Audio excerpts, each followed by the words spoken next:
If you want to clean the outside of a windshield really quickly and easily, it really helps to have your own squeegee and your own mop and not rely on the little things that might or might not be at the gas station. You can take some water, take some soap, just kind of put some soap in the water like so, and then mix it up.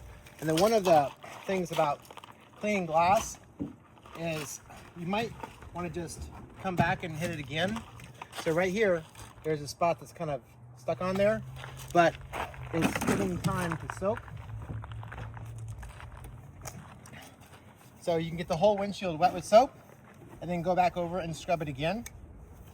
And if you're really struggling with something, you could also use like a razor blade or your thumbnail.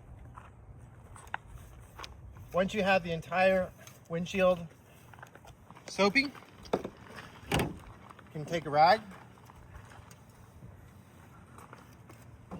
and just kind of, so right here, because the windshield curves, it's not getting that top part.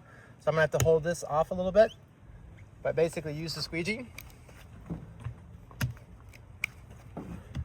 And this is a lot better than relying on something at the gas station. And come to the other side. There might be a mark right around here, but that can be rubbed with a rag.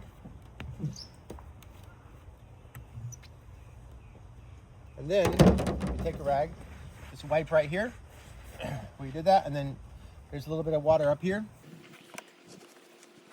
And just go around the edges and wipe the edges.